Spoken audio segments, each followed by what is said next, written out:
This is the Sales Development Podcast, powered by Tenbound, hosted by David Delaney. My name is James Bodden, here to introduce episode 199, featuring Matthew Roberts, sales development player and coach over at Mosaic. Matthew starts off this episode by sharing his truly unique journey into sales. Matthew is the epitome of someone who wasn't afraid to try lots of different things, and he shares the benefits of his one-of-a-kind journey into sales development, working for companies like Chili Piper and now Mosaic.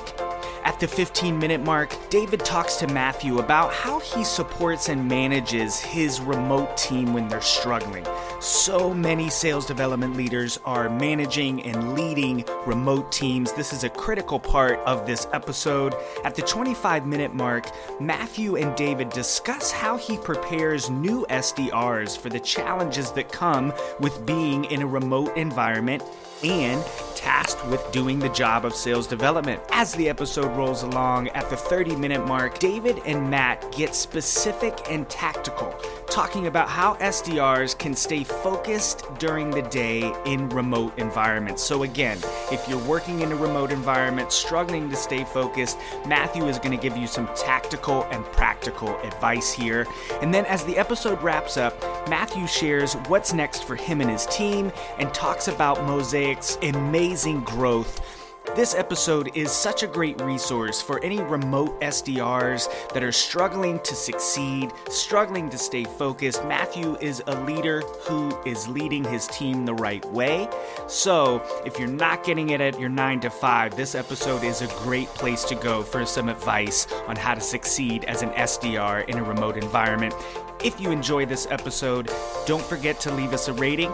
Head over to tenbound.com to check out what's new with Tenbound. And now, enjoy episode 199 of the Sales Development Podcast with Matthew Roberts, sales development player coach at Mosaic. Hello, everybody. Welcome to another edition of the Sales Development Podcast. This is David Delaney, your host, and I am joined today by my distinguished guest, Matthew Roberts. Matt, how you doing today? I'm doing great. David, thank you. Long overdue. Excited to chat with you today.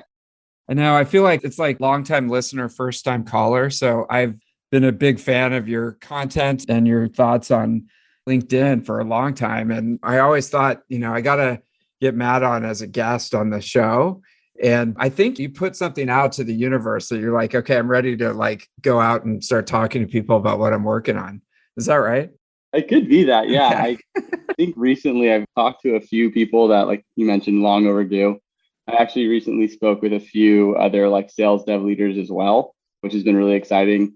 Sad at Dooley, Jed at PandaDoc, and a few others. So it seems like maybe it's 2022, but it's just the year to finally start chatting with a bunch of people I've been following for a good, few years. I want to unlock the secrets of the success that you had for the audience and get, behind the scenes as much as possible with what you've been working on, because, you've really had an amazing career, coming into the sales development industry and now rising up, and now you're starting the program at Mosaic. So can you tell us just a little bit about your background, how you got into this, and then, what you're working on now? Yeah, absolutely. So I think the tech career part for me started back in 2015. So I went to school. I know you're a Santa Cruz, right? You're a banana slug. Yes. There we go. So I went to UCSB down south and actually studied film and media with a minor in screenwriting. And I went to LA for a year after college and worked in the industry, really loved it, realized that I didn't need to live there to do what I wanted to do, which again was writing, but made really good connections, had a great time, but it just wasn't, nothing against LA. My roommate and best friend's actually sitting right next to me, and she lived in LA for a good amount of time. So after, dabbling in there for about a year, went back up to Santa Barbara, and all my friends had just started working at, these recent tech companies that popped up. So Procore is one of them down there, pretty big name. And then Appfolio, which had its smaller branch, My Case, which was legal software. I had 3 friends who all started working there and loved it and wouldn't, stop talking about how fun it was. And again, this is 2015. So this is the ping pong tables, the happy hours, all that good stuff. And so they recommended I did an interview with their manager, who was fantastic and still a close friend of mine. And so I worked there for about a year and a half. I started as an SDR, calling, lead lists, webinars, doing that kind of like hustle and grind, 100 calls a day. Moved into the account executive role where I just, demoed lawyers on a small law software for over a year and got really burnt out.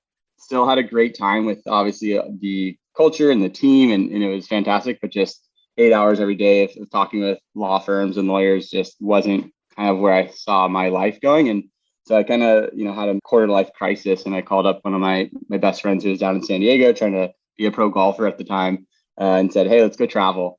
My sister lives in England, so we had a little home base to shoot around from, and we went over there for about 4 months, had a great time, came back, and the goal was to actually go into real estate in Sacramento, which is where I'm at now. Didn't end up doing real estate ever. Started actually a passion project with that same friend I traveled with, and it was all around positive communication and engagement, and started working with like schools and education, therapy, all that good stuff.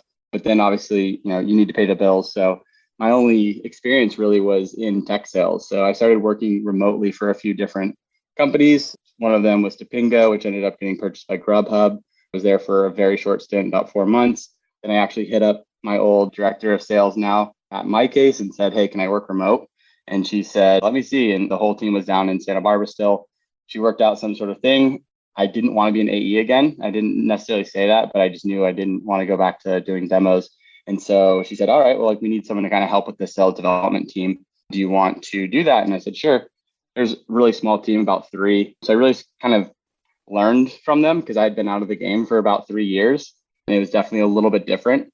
And then that lasted for about 5 months because she ended up leaving to a different department. They switched to a different director, and he, had no idea who I was. Said, why are you the only person that's not in Santa Barbara? Like, when are you moving back down?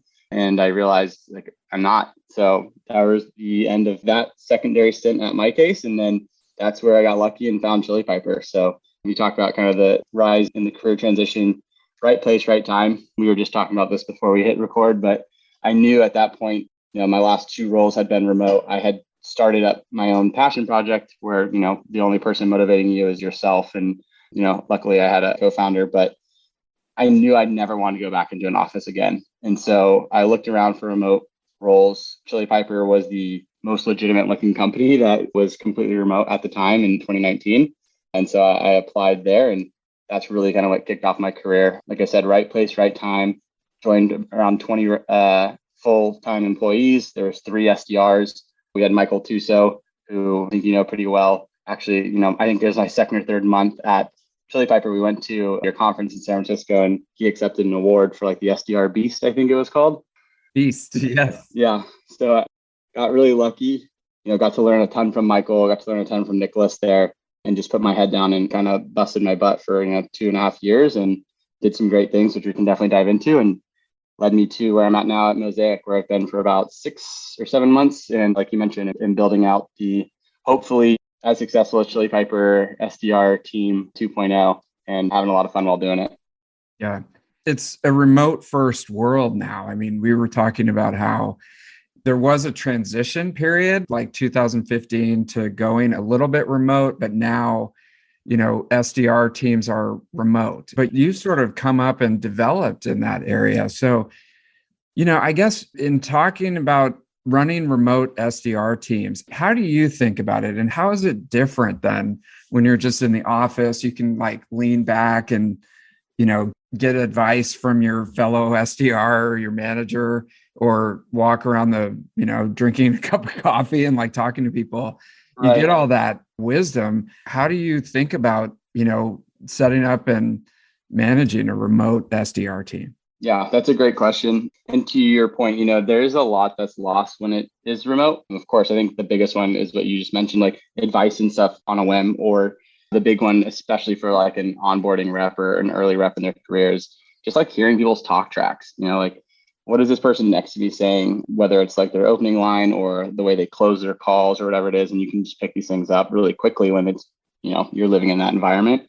So I think that's sort of like the biggest issue. And then on top of it, obviously just knowing your colleagues more than just a floating Zoom head and work only, because you get to go to lunch with them, or like you said, talk with them over a cup of coffee or something. So outside of that, though, what I love the most about actually working remote. And I remember this sort of like came to my mind when I was at Topingo was when I worked at my case, you would do, everything you needed to get done in that day, maybe even the day after and a few days ahead, but you still had to be in the office and you had to sit there, and we would go to lunch and we'd always talk about like, I made all my calls, I had all my demos, took all my notes, I prospected. It's like, why do I have to go back for, 3 hours? There's literally nothing else I can do, especially when we were in SDR and we already called everyone on our list like 3 times that day. And if you're a top performing rep, it's not like you can just leave and say, hey, I'm going to go grocery shop, or I'm going to go, work out or walk on the beach or whatever it is. And so when I got that taste of the remote environment where it was truly like success metrics mattered. And I remember at the same time, Netflix released like their culture book or something. And I heard actually their chief like people person talk about it at a conference. I think it was Gong Celebrate like a few years back before COVID took over. And she was there and she was talking like, I remember like our book went viral and it was all about, like activity metrics are great, sure. But like we're a success metrics working company and everything else kind of falls in line there. And so more power to the person who wants to work 14 hours a day, but like, I don't care how much you're working. I just want to see like, what comes out of that. So if you can get your job done in 4 hours, that's awesome. Like go, live your life, do whatever you need to do. And so that was the mentality that I took into this remote work was, they're not looking at me sitting in my chair from 9 to 5. They're just looking at the end of the day, at the end of the week, at the end of the month, like, where are you? And if you're ahead of that, again, it doesn't really matter what you're doing. And so that work-life balance, I think, became so much more positive. You don't have to worry about being watched and having someone like breathe down your neck. And we talked about it, right? You can sort of be more relaxed or casual. And I think a lot of people really flourish in that sort of environment. So for me personally, I loved it. And so I think from like a management or a leadership perspective it has changed a lot. I think people need to be more proactive. That's a really good trait, like to be able to take ownership and be proactive. And it doesn't mean, that's only for leaders or it's only for an AE. Like an SDR should be looking at this as their own little business, right? They have their accounts, they have their prospects, the ones who take ownership, the ones who are proactive and reaching out for help or reaching out for guidance or wanting to, we talk about growth a lot, like the ones who want to constantly learn, read books, take stuff not just from myself as a leader, but everyone else that's on LinkedIn, right? The Kyle Coleman's, the Armands, like people that they can learn from that are not in their day-to-day. I think it's just created like a more balanced and a more powerful like SDR, because now in this remote world, like there's so much more open to you. Like when I started as an SDR at my case, like I don't think LinkedIn had very much content, and all you learned from was the one person that was, leading your team at that specific company.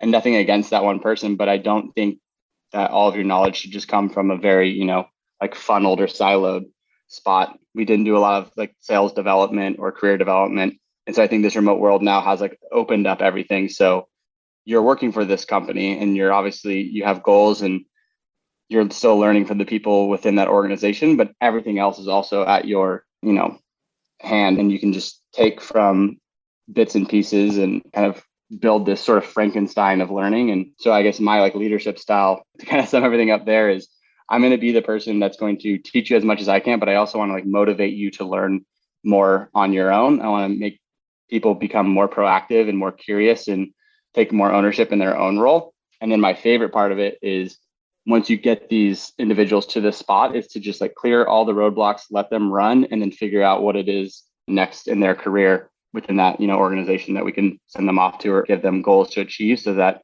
they can move to that AE role or that team lead role or CS role. So I think it just really comes into also a lot of like trust and freedom and flexibility, which again, I think people do their best work when they feel like they're supported and they can kind of, do their own thing. And there's not that very micromanaging vibes that used to be sort of like in the environment or like the workplace.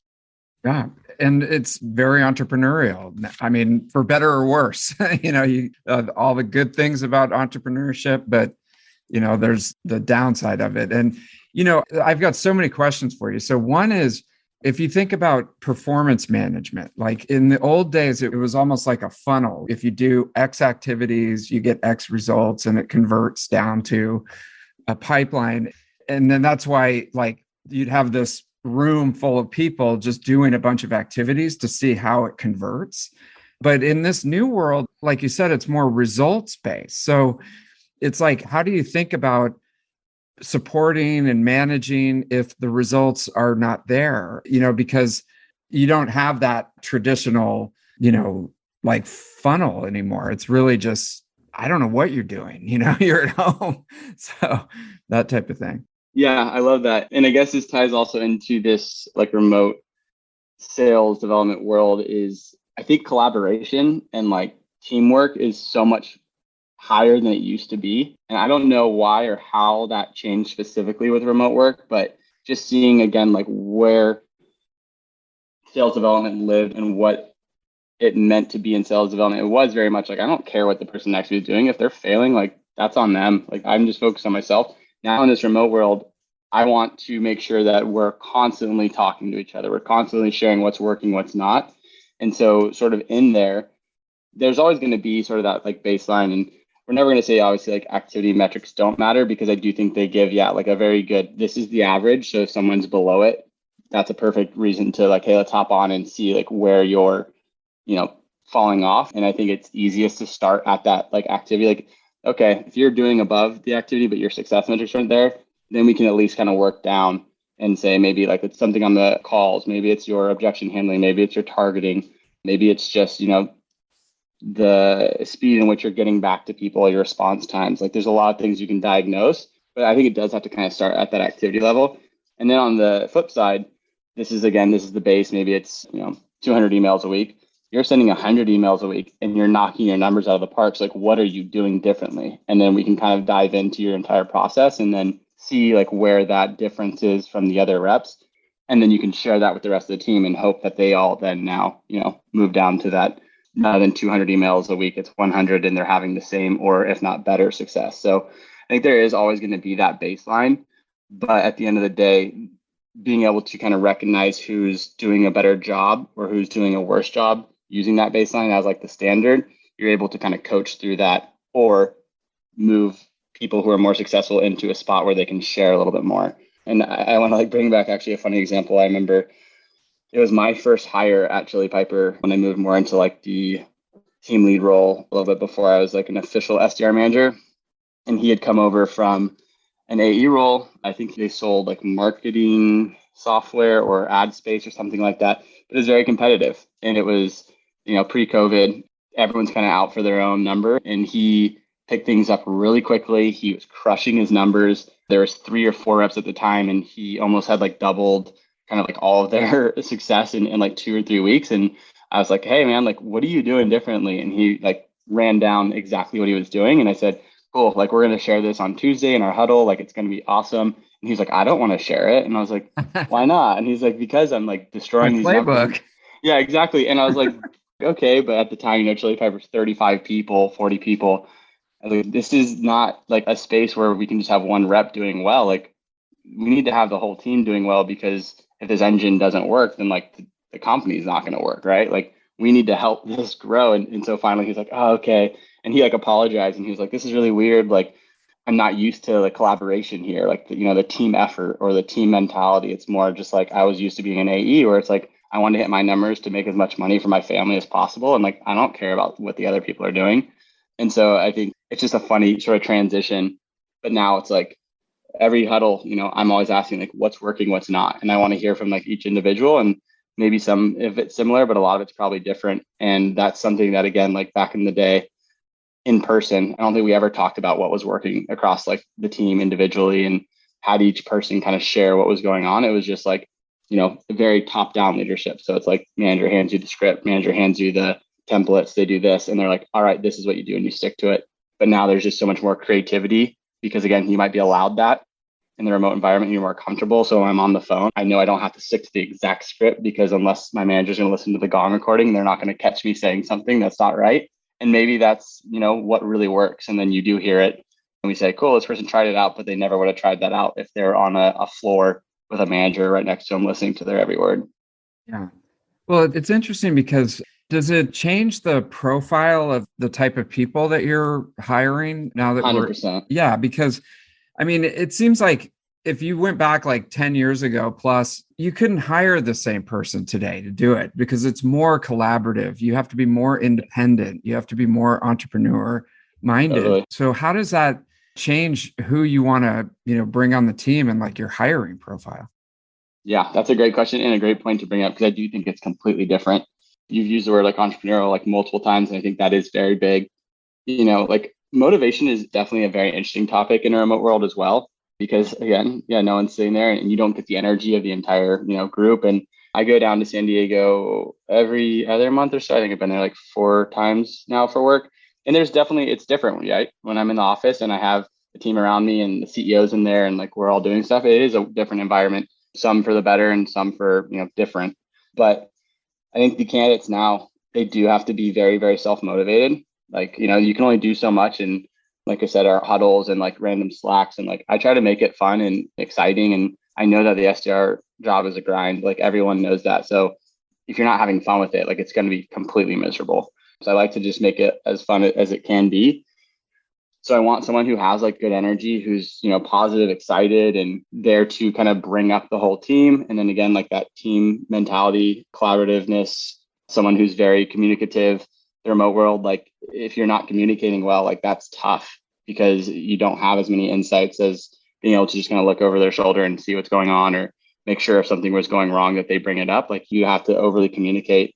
And then on top of that, like the creativity is massive too. So we talked a little bit about like, on a script or on an email or something, like you have a lot of freedom to try things out. And I think, top reps these days are the ones that they're not afraid to fail because I think, right, like you're either successful or you learn. So like you're not failing if you mess something up. Like if you try something out and it doesn't work, just learn from it and like, tweak it and pivot and keep moving. So back in the day, like I said, you threw a script in front of them. You said, hey, this is the job, like, A, B, C, and then maybe this is like a fork in the road. You go this way, but now it's like, there's so many different variables. And so I want someone who's like, able to think on their own and be creative and be positive and motivated and excited and just constantly trying to learn and get better. And that's, I think, sort of like where I look for in this remote world is just someone who you can kind of trust to do the job. Because again, we talked about trust, like that's a massive one. You don't know what they're doing all day, every day, but you can't be micromanaging because it's just not the world that we live in anymore. So you have to trust that they're, wanting to do better each day and they're wanting to do the right things and they want to learn and grow. And once those are sort of clear from your perspective on that like individual, I think that's where you can just let them run and just grow and help them where you can. But a lot of stuff I think is definitely like self-motivated these days. How do you talk about the job with candidates or people that are thinking about applying? Because, especially in this environment, like if it gets hard or they're not figuring it out, they can just bounce so easily to another job. Or a lot of people come in, they just graduated from college and they're just like, I don't really know what I want to do, but I like people and I like talking to people. So I'll get into sales. I know that I can make money. And so they get into it and it's just like, holy crap, like I'm sitting here in my house. There's, just me and the computer. There's nobody around. And like, I'm calling all these people. They're super mean. Nobody picks up, I mean, it's like, and so how can you just describe it in a way where it's like, you don't want to scare people, but at the same time, it's like, if you're going to do this path, you do it for 2 years at the most, and then it's kind of up or out type of thing. Yeah. Yeah. I mean, and I work from home and I've been in the business world for 20 years and it's like, it becomes a struggle, being remote, and stuff like that. So I can't remember what the question was, but it's just like, how do you prepare people for this? Yeah, it's a good one. And you mentioned also like, right, like someone who's just fresh, whether it's out of college or it's out of the military, it's out of something different, like how can you paint that picture? And I think it is really important that you are a little bit realistic, right? Because I agree. You can't scare somebody. You can't be like, hey, this is going to be the hardest you've ever done. Like, no, like that's not going to work.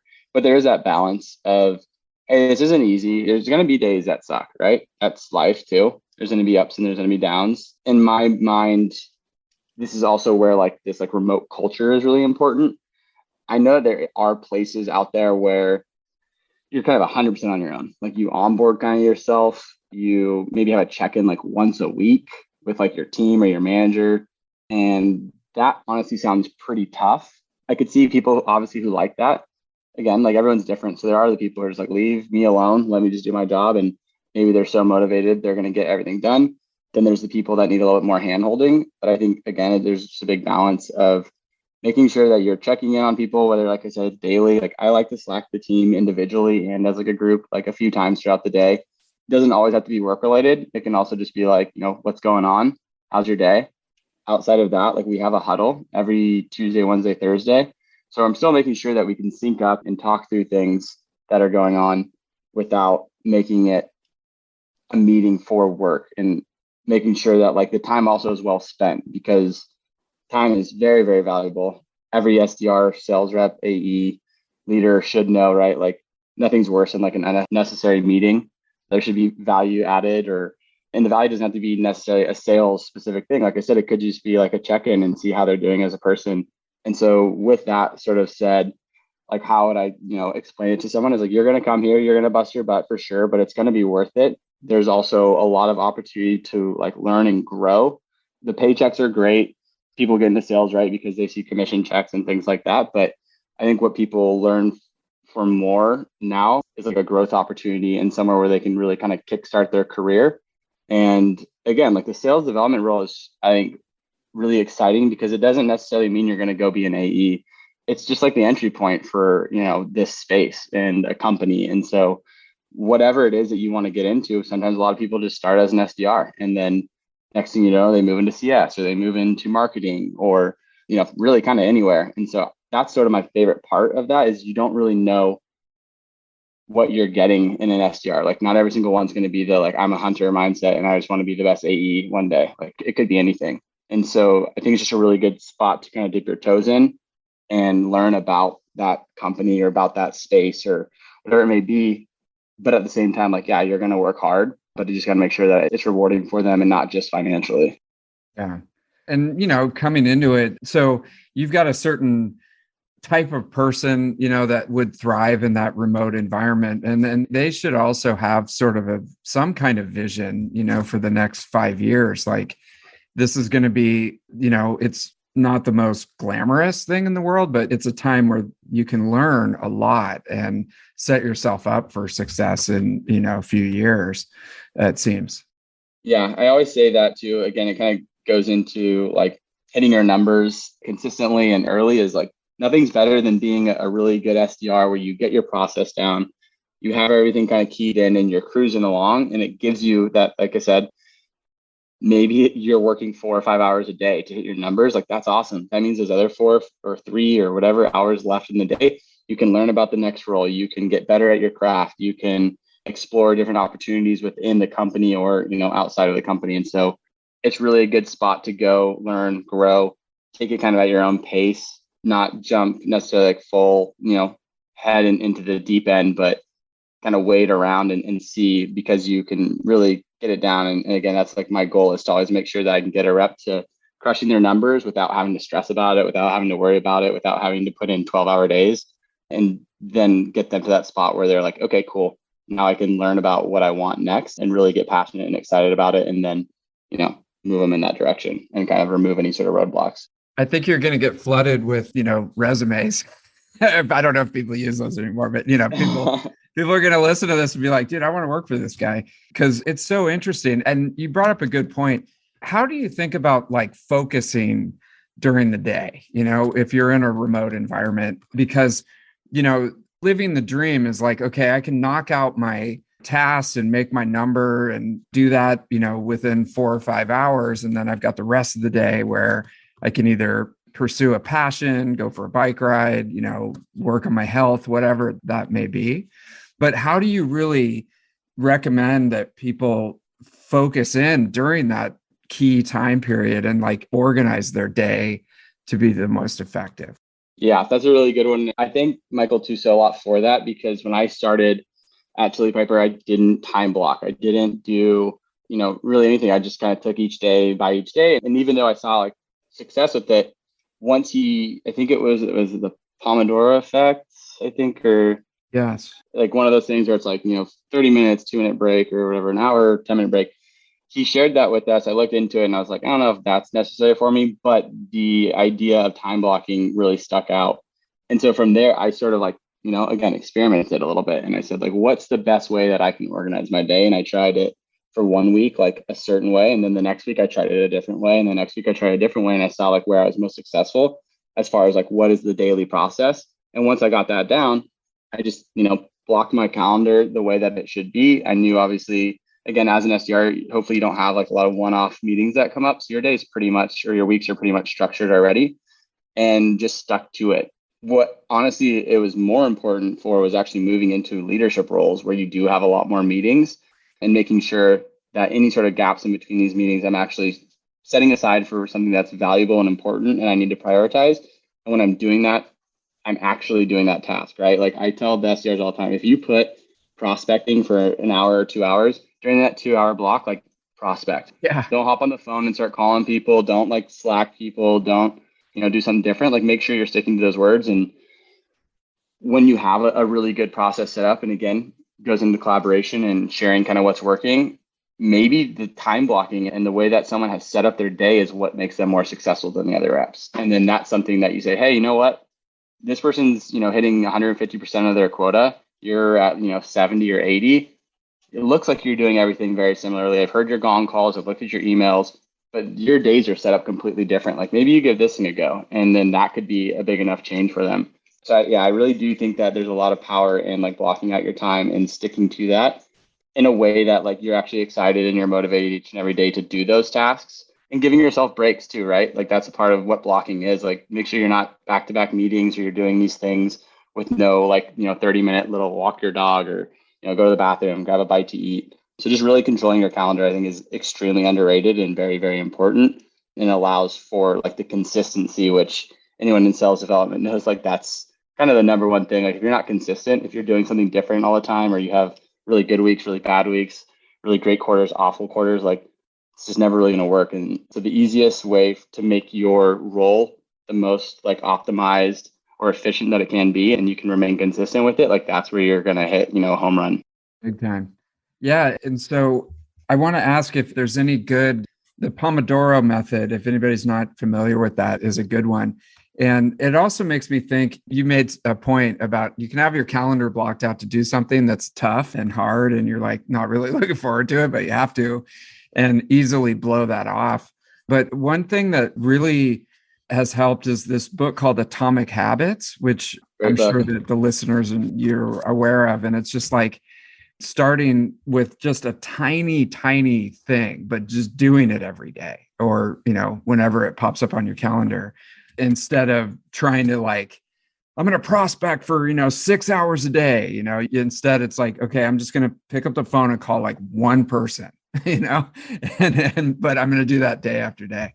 It's really helpful. So. Yeah, that's a great book. And also it's kind of funny. So this is also something I took from Michael, and then I've implemented it over here, was like, we would read books. Yeah. We read Fanatical Prospecting, Never Split the Difference, a million other ones. But yeah, Atomic Habits is something that wasn't like assigned reading, but I know the book well, read it. It's next to the bed right now. And I learned a lot from it. And so what I wanted to do, because again, sales development, like, yeah, you want to learn how to prospect, you want to learn how to write good copy and all that. But a lot of the role is also just like making sure you're being consistent, you're using your time well. And so we're doing right now is every 2 months or quarterly, like reading a book, discussing it, doing some sort of training on it. And we're just about to start, I think it comes today, is Getting Unbusy by Garland Vance. I hadn't heard of it until a few weeks ago, but then a few people brought it up. But it's really very similar, like, making sure that what you're spending your time on is actually valuable and not being, burned out by doing too much, and more so just like a research-driven system that should,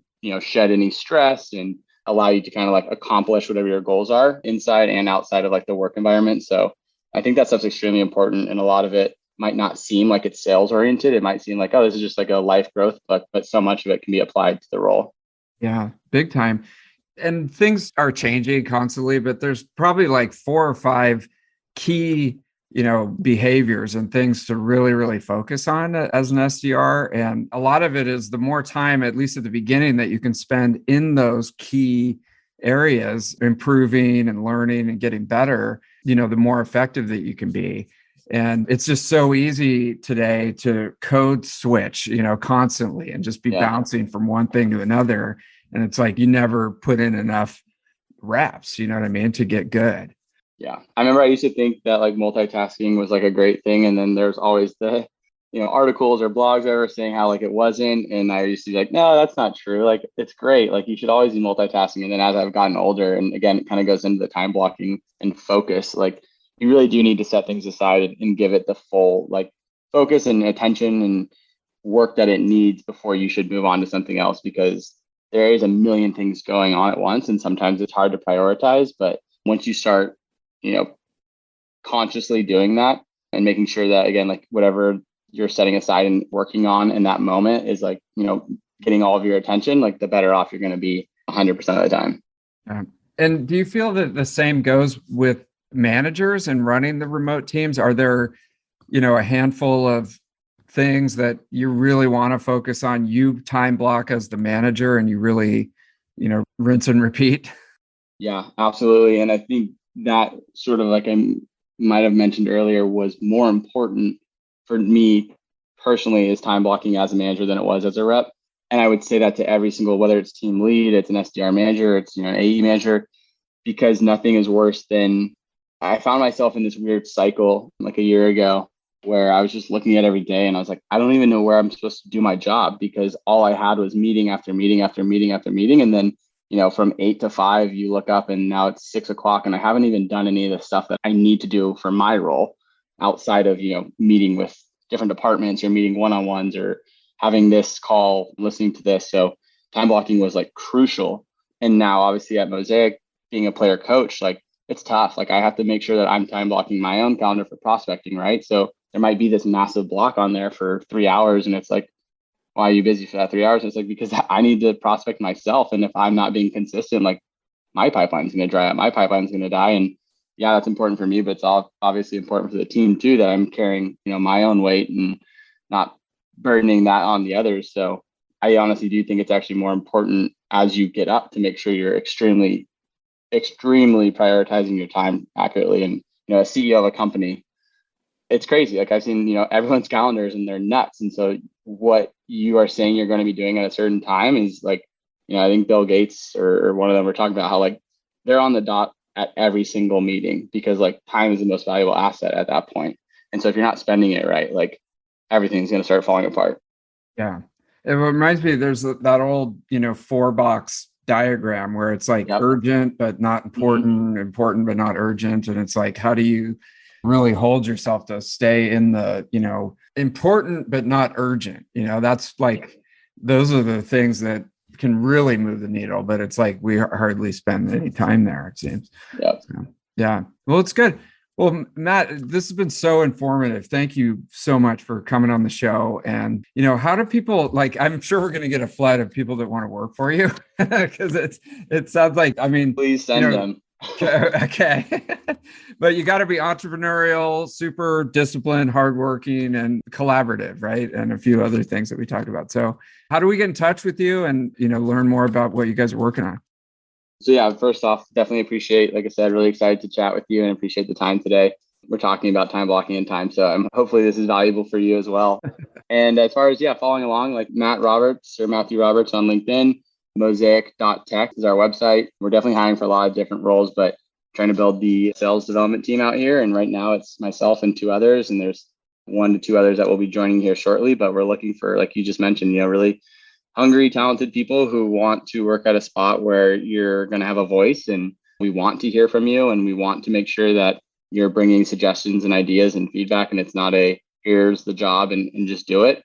Very, very team oriented. I always say, like I relate to sports, but you could have the best game of all time, but if the team lost, like you still lose. So we're looking for sort of that mindset and growth opportunities. So if you're interested, please do hit me up and let me know. And if not, it's always still just fun to chat. Like the coolest thing about LinkedIn was just all the relationships and connections that I've made. And like I said, just catching up with people over the last few weeks that I've been following along with their content is a really cool and valuable resource for me. And so even if you're not looking for a job, just always happy to talk sales development or careers, or people who are curious about jumping to a different job and talking through kind of what the mindset looks like there. And what they should be looking for, just reach out and let me know. I'm always, here to chat.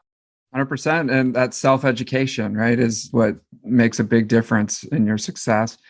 And it's funny because we put on the sales development conference and you walk around and it's very surreal to see these little heads, that you've been following on LinkedIn. And you're like an actual 3-dimensional person. It's crazy, So we got to get you out to the one here in 2022. So yeah, would love it.